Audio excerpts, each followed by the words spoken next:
One earthquake. That's all it took to send social media into a frenzy. Late 2025, the Philippines was rocked by a massive quake strong enough to make buildings sway, nerves rattle, and speculation explode. But the real shock came after, when people started asking, are the volcanoes next? Because when you live in the most seismically active part of the world, a big quake doesn't just mean aftershocks. If you enjoyed this breakdown, don't forget to like, subscribe, and drop a comment. Your feedback helps shape what we cover next, and you being here keeps the conversation going. Thanks for watching. See you in the next one. It means people start eyeing the country's most dangerous volcanoes, Canlaon, Mayon, Tal, and Pinatubo, wondering which one might blow next. Let's be clear, these aren't your average hills with a little steam coming out the top. These are some of the most closely watched and historically explosive volcanoes on the planet. And when the ground starts shaking, people brace for what could follow. But here's the twist, science says those earthquake fears might be overhyped, at least when it comes to volcanic triggers. The Philippines sits on the Pacific Ring of Fire, a literal hotspot of tectonic chaos. So when earthquakes hit, it's easy to assume volcanoes will follow. But the reality, each of these volcanoes is running on its own internal fueled heat magma movement, gas pressure, and hydrothermal dynamics. Not on the ripple effect of a distant quake. Let's start with Canlaon. If this volcano had a personality, it would be the quiet kid in the back of the classroom who suddenly flips a desk. Located on Negros Island, Canlaon recently let off ash and had a minor eruption, not massive, but enough to get everyone's attention. It's the kind of activity that tells volcanologists the system is pressurized, like a soda can being shaken from the inside.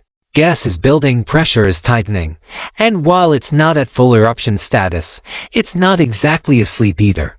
Monitoring data suggests magma is creeping up through the volcano's edifice.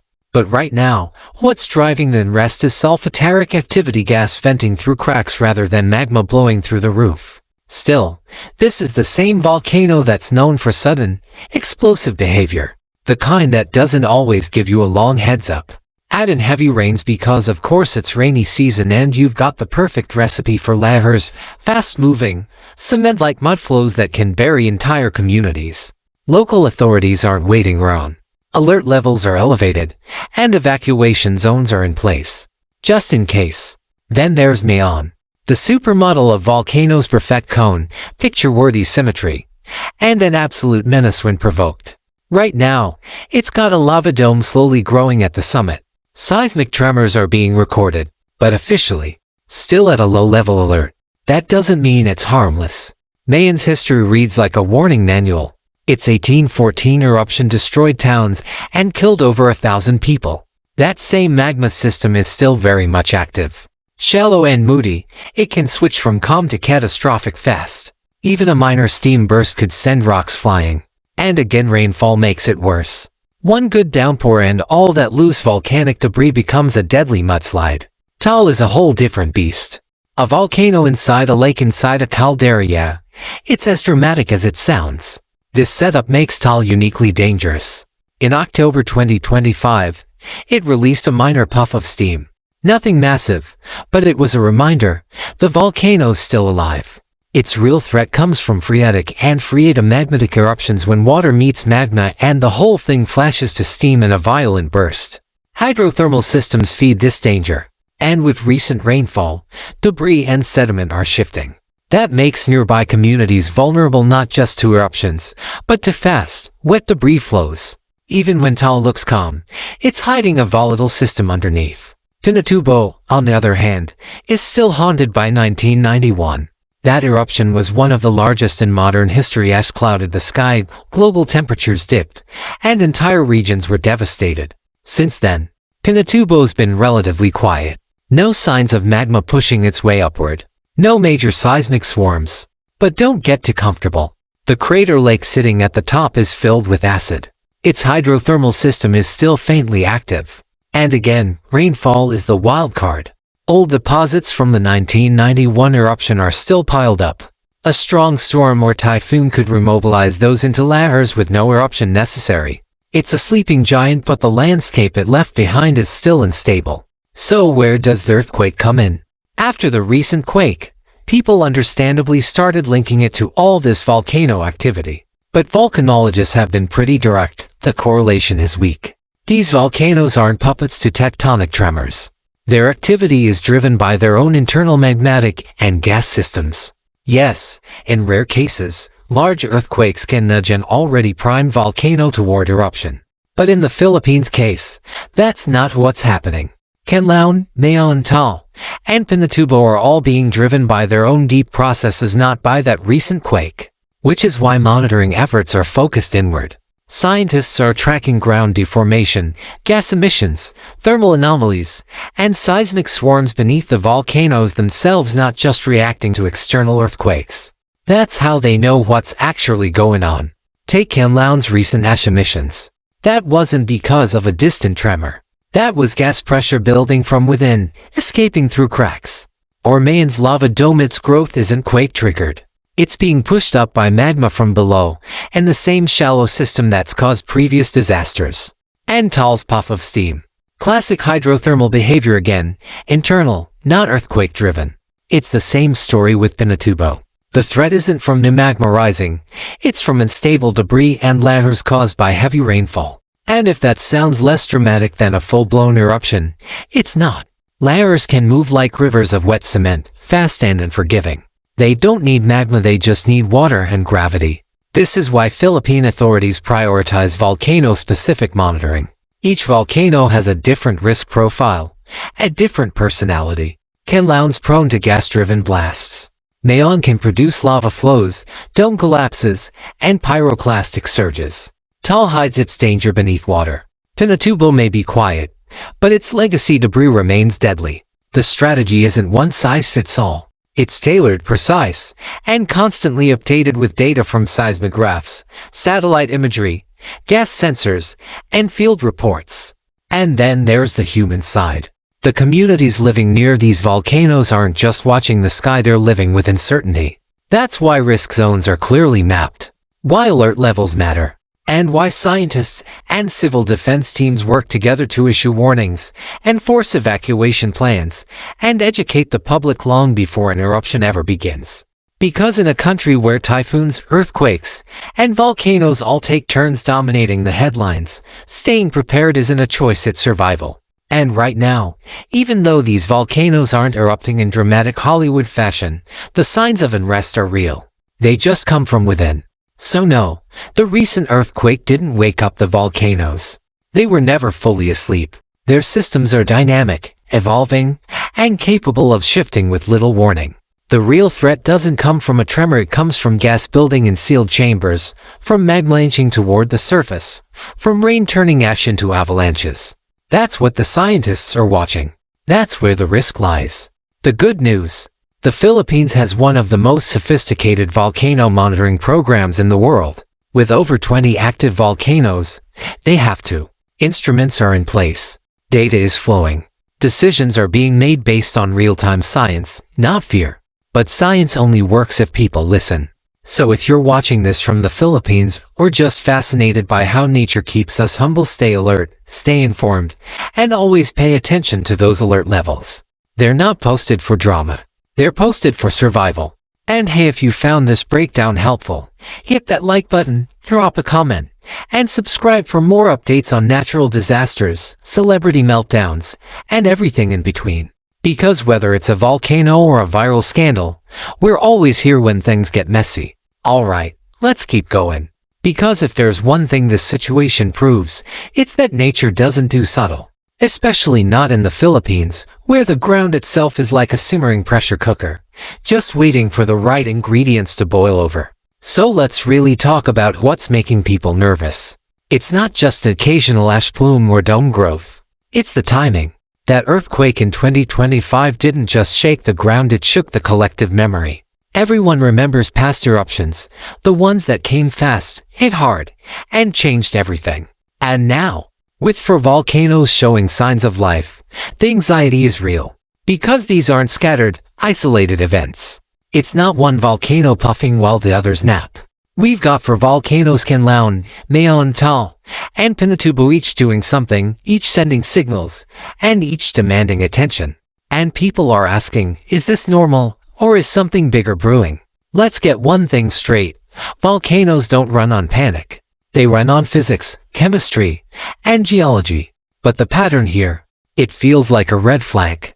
That's why the Philippine Institute of Volcanology and Seismology (PHIVOLCS) is keeping these mountains under constant surveillance. Not because the earthquake caused them to stir, but because they're already active systems. The quake was just the latest headline, not the cause of the plot. Take Canlaon again. It's not making global news yet, but that's the scary part. It's what scientists call a closed system volcano, meaning gas doesn't escape easily. When pressure builds in that kind of system, it tends to snap, not sigh. And that recent ash emission, that was the volcano cracking open just enough to let off steam literally. It's like the first hiss before the whistle of a kettle. And with magma slowly rising inside, it's anyone's guess how long it'll stay quiet. Now combine that with Mayon. It's had over 50 recorded eruptions in the last few centuries. And while it's beautiful, it's also a killer. What makes it dangerous isn't just its past, it's the magma sitting just beneath the surface, waiting. And while it's technically on alert level 1, that doesn't mean it's harmless. Lava domes can collapse without warning, and when they do, they trigger pyroclastic flows, those fast-moving clouds of hot ash, gas, and rock that can flatten entire towns. That's not fear-mongering. That's history. Taal, though. Taal is sneaky. The kind of volcano that doesn't need a big lava show to be deadly. In 2020, it erupted with almost no warning, shooting ash miles into the sky and displacing hundreds of thousands. And that was small compared to what it's capable of. Right now, it's relatively calm, but you can't ignore the steam activity. Its crater lake acts like a lid over a boiling pot. When the pressure builds underneath, the explosion can be sudden, violent, and wet. Phreatomagmatic eruptions when magma hits water are unpredictable. And they don't need a rising lava column. Just the right temperature, the right gas buildup, and boom, it's go time.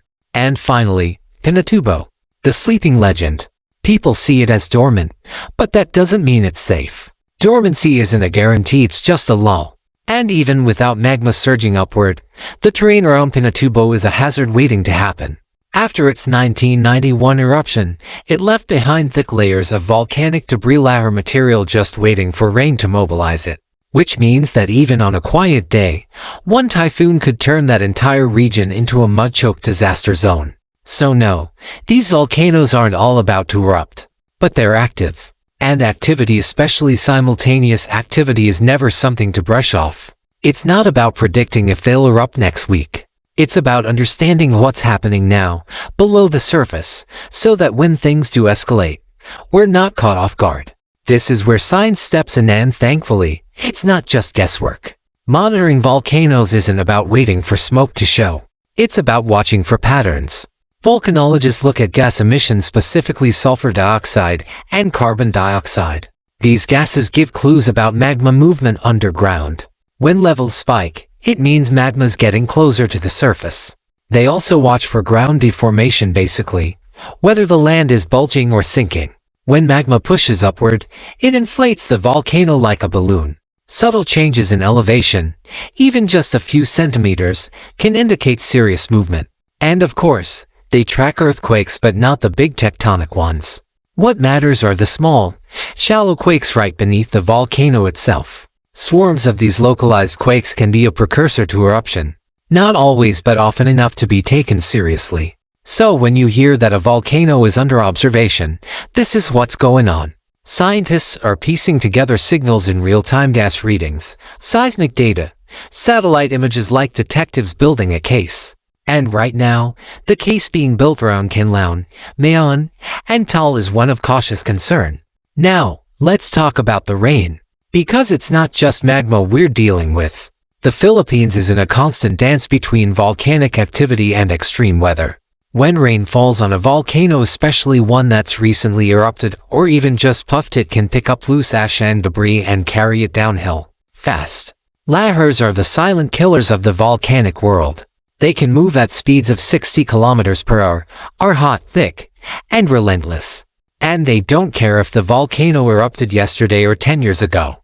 If there's material on the slope and enough water to move it, that's all it takes. And with climate change driving more extreme weather patterns, those heavy rains are becoming more frequent. This is exactly why the focus is on preparedness. Not panic. Not rumors. Not waiting for a dramatic eruption. It's about making sure that when alerts go up, whether they're for steam bursts, gas emissions, or heavy rain, people take them seriously. Civil authorities have evacuation zones mapped out. They know the danger areas. They know which rivers can carry ladders, which roads will be cut off, and which communities need to move first. But that only works if people listen. If they trust the system. Because let's be honest, disaster fatigue is real. When you live near an active volcano, it's easy to get used to the alerts, the warnings, the drills. And sometimes, people don't evacuate because they've heard it all before. They think, it didn't erupt last time, it won't erupt this time. But that kind of thinking, that's what turns close calls into tragedies. So here's where it all lands. The volcanoes aren't erupting yet, but they are speaking. And the scientists, they're listening closely. Because the key to surviving a volcanic disaster isn't about being lucky. It's about being ready. Let's not sugarcoat it. When four of the Philippines' most volatile volcanoes start acting up in the same year as a major earthquake, people pay attention. And not just scientists, locals, governments, international agencies, even doomsday bloggers. Everyone's watching. Because this isn't some isolated puff of smoke from a distant ridge. This is a slow, tense drumbeat of activity from mountains that have already proven what they can do. The question isn't whether they're going to erupt tomorrow. It's what kind of danger they pose right now, not just from explosions, but from landslides, gas releases, dome collapses, and rain-triggered ladders. The kind of hazards that don't always make headlines but can wipe out entire communities before an eruption even happens. And here's the thing, while people love the cinematic imagery of lava fountains and apocalyptic ash clouds, that's not always how disaster strikes. Sometimes, it's quiet. Sometimes, it's one bad weather system mixing with unstable volcanic deposits. One landslide. One flood channel clogged with ash. One road cut off while evacuation's still underway. That's why volcanologists don't rely on dramatic visuals. They're reading data, day in and day out. And right now, the signals are saying stay sharp. Canlaon is releasing gas and showing shallow seismicity. Mayon is still growing that lava dome. Taal is venting steam through its hydrothermal system. Pinatubo isn't erupting, but its debris field remains a lurking threat every time the skies open up. And all of it is happening in a country that sees multiple typhoons every year. This is not a normal calm. It's a holding pattern. It's nature clearing its throat. Not in panic. In preparation. This is the moment where community drills, hazard maps, and early warning systems prove their worth. Because volcanic disasters don't just test geology, they test communication, leadership, and public trust. If people stop listening, alerts don't mean anything. If agencies aren't clear, warnings get ignored. It's a balancing act between not overhyping the situation and not waiting too long to act. And if you've made it through this whole update, you get it. You understand that volcanoes don't just explode out of nowhere, they build up, they warn us, they give signs. But only if we're paying attention. So whether you're watching from Manila, from across the Pacific, or just fascinated by Earth's unpredictable moods, don't tune this out. Natural disasters don't care about timing, but being informed. That's what turns a disaster into a close call. Tap the subscribe button if you want to keep riding this wave with us, because we'll be tracking every seismic spike, every volcanic puff, and every moment the world teeters on chaos. And drop a comment if you've ever lived near a volcano or dealt with an evacuation. Let's hear your stories, because in the Philippines, the Earth doesn't sleep. It just waits.